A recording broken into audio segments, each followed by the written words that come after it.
Paano kung magkaroon ng World War III o ikatlong digmaang pandaigdig? Ano ang gagawin mo? Saan ka pupunta? Katapusan na ba ng mundo kapag mangyari ito? Yan ang ating aalamin. Alam niyo ba na nasa Russia ang pinakamalakas na nuclear bomb sa buong mundo? Ang Tsar Bomba. Sila rin ang may pinakamaraming nuclear na tinatayang nasa 6,000 nuclear weapons. At ang China naman ang may pinakamaraming sundalo sa buong mundo na mahigit 2 million active duty military personnel. At ang US pa rin ang itinuturing na superpower country dahil sa kanilang napaka-advanced na mga gamit pandigma. Alam din natin na araw-araw sa ating mundo ay patindi ng patindi ang mga nangyayaring tensyon. Kaya maraming mga bansa ngayon ay talaga namang fully equipped at nagre-ready na pagdating sa kanilang mga armas at kagamitan.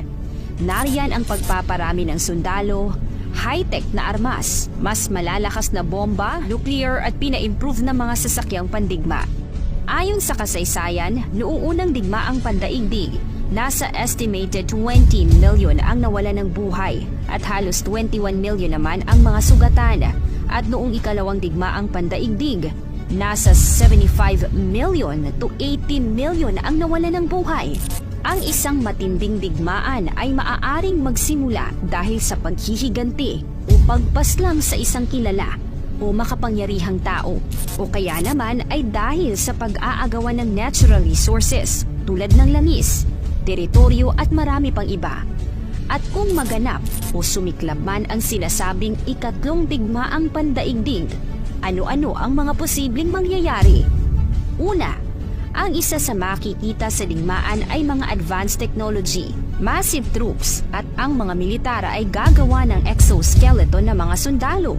Bagamat hindi ito tulad ng suot ni Robocop o Iron Man, ang kasuotang pandigma na ito ay makakatulong sa mga sundalo para palakasin ang kanilang mga katawan at makatagal sa digmaan kahit may mabibigat na armas. Ikalawa, ang labanan sa panahon ng gyera ay gagamit ng libu-libong mga drones o baka higit pa upang maiwasan ang pagkabawas ng mga sundalo. At dahil high-tech ang mga drone, mas pulido ang pag-target nito sa mga kalaban. At ito ay magagamit din sa pagpapabagsak ng mga bomba sa kalaban. Ang isa pang pwedeng mangyari ay ang pag-hack ng mga computer system sa isang bansa, gaya ng pag-shutdown ng power source nito at makakuha ng mahalagang impormasyon ng mabilis. Bukod dyan, magkakaroon din ng biological warfare. Ang biological warfare ay paggamit ng mga nakakalasong chemicals, virus at nakakahawang sakit para tumapos sa buhay ng maraming tao na ginagamit sa digmaan. Kung gumagamit ang mga bansa ng biological warfare, ang ganitong sakit ay kayang makahawa ng wala pang isang araw sa buong syudad. Kaya nakakatakot at nakakapangilabot ang kaganapang ito. At kung sakaling nakaligtas ka man sa mga naunang posibleng mangyari, itong kasunod ay talaga namang sobrang tindi. Ang paggamit ng nuclear weapons. Noong 1945, ang Amerika ay nagpabagsak ng ting-isang atomic bomb sa Hiroshima at Nagasaki, Japan. At ang pagsabog na ito ay tumapos ng buhay ng daan-daan at libu-libong katao na halos ilang dekada din bago nakarecover ang mga syudad. Masasabi nating matindi ang pagsabog ng atomic bomb na ito sa mga syudad sa Japan. Pero paano na lang kaya ngayon na ilang dekada nang nakalilipas?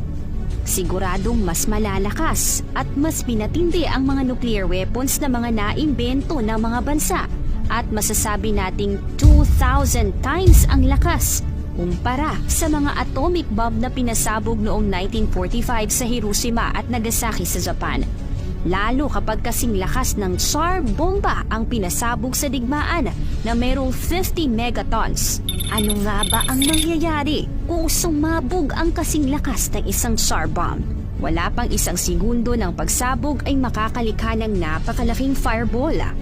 At lahat ng nakapaligid at malapit dito ay agad maglalaho, mapatao, hayop at mga infrastruktura kung saan nasa loob ka ng fireball para kang tubig na malulusaw dahil sa tindi ng pagsabog. Kasabay ng fireball ay may matinding flash of light at sa lakas ng liwanag nito, maaari kang mabulag kung malapit ka. Bukod dito ay may napakalakas na hangin na mas malakas pa kaysa tornado na kung tawagin ay shockwave. Hindi rin maliligtas sa napakatindi ng init na ang lahat ng sakop ng radius, kaya tirible, nakakakilabot at nakakagimbal ang ganitong pangyayari. Isa pa, parami ng parami ang mga nuclear weapons ngayon na pagmamay-ari ng Russia, Amerika, China, North Korea at marami pang iba na kung gagamitin lahat ito sa digmaan, then it's game over.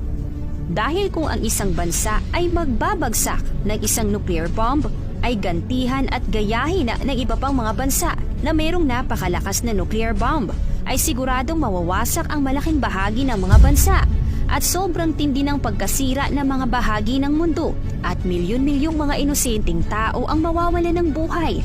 At ang pangyayaring ito, siguradong di malilimutan sa kasaysayan ng daigdig. So, sino ang nagtagumpay sa digmaang ito? Ang isang malaking sagot ay wala. Lahat tayo ay talo. Hindi maganda ang digmaan, kaya dapat itong mapigilan kung mangyari man sa hinaharap. Sa panahon ng digmaan, saan ka pupunta? Saan ang pinaka-safe na lugar? Ayon sa pag-aaral, ang Iceland at Switzerland ang pinaka-safe na bansa sa panahon ng gyera dahil sa geographic location at defensive strategy ng bansa. Ang Switzerland din ang isa sa bansa na hindi nakisangkot sa digmaan noong unang digmaang pandaigdig at ikalawang digmaang pandaigdig kahit pa napapalibutan ito ng mga bansa na sangkot sa gyera. At ang ibang mga tao, posibleng gumawa ng kanya-kanyang bunker. Ang bunker ay matatagpuan sa ilalim ng lupa. Ginagamit upang maprotektahan ang mga tao na nasa loob nito mula sa iba't ibang uri ng pag-atake, lalo na sa mga pagsabog ng bomba. Pero ang higit sa lahat at napakamakapangyarihang sandata na pwede nating gawin ay patuloy na manalangin at magtiwala sa Diyos. Dahil aminin natin sa hindi, wala namang pinakaligtas o safe na lugar kung hindi tayo iingatan at tutulungan ng Diyos.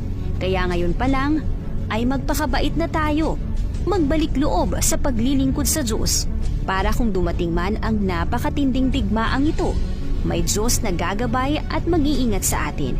Kaya kung maganap ang World War III, anong gagawin mo? At saan ka pupunta? I-komento mo naman ito sa ibaba.